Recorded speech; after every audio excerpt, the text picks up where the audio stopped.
Avant de découvrir l'or, il faut franchir ce bloc d'acier étincelant, cette muraille de 7 tonnes. Passer cette porte blindée, on pense déjà toucher le métal précieux. Non, c'est simplement l'antichambre. Il faut être patient et descendre encore à 26 mètres sous terre.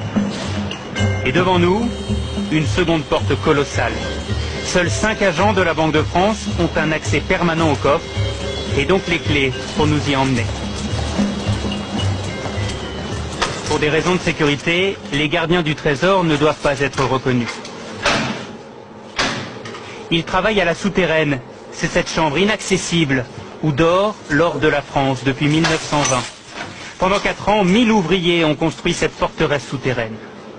Dans la souterraine de la Banque de France, l'or se présente sous 2 aspects. Vous avez la barre, elle pèse 12,5 kg. Cela représente à peu près 250 000 €. Et vous avez quelque chose de beaucoup plus léger, le lingot. Le lingot pèse 1 kg pour à peu près 20 ou 25 000 €. Et au total, 2500 tonnes d'or reposent sur ces étagères. Cela représente 54 milliards d'euros. Depuis 5 ans, le stock a diminué. La France a vendu 500 tonnes d'or pour acheter des devises en dollars et en yens. Et alors, c'est quoi votre travail ici? On est manipulé énormément. Nous ne sommes que 3 en France à le faire. Et ça vous fait quoi de manipuler de l'or? D'abord c'est beau, et puis c'est mythique. Il faut le voir, il faut l'entendre aussi, parce qu'on dirait du cristal.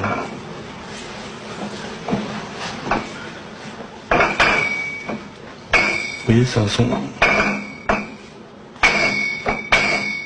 Et tout cet or a bien failli être volé. Nous sommes en juin 40, les Allemands sont à Paris, 4 officiers nazis se présentent à la Banque de France et demandent qu'on ouvre les coffres.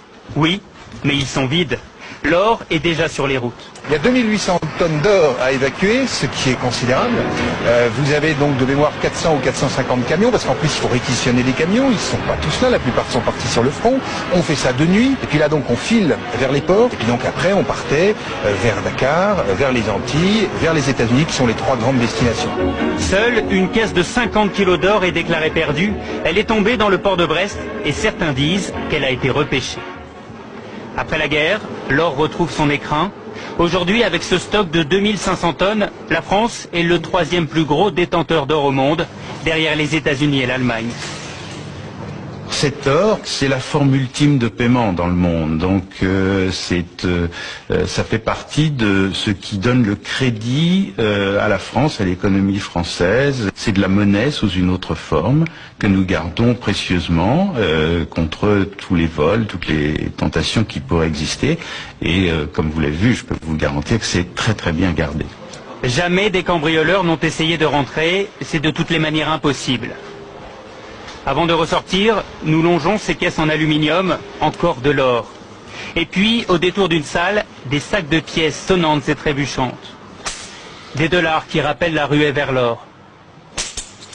Notre voyage au royaume de l'or aura duré 2 heures, avant de remonter vers le monde extérieur.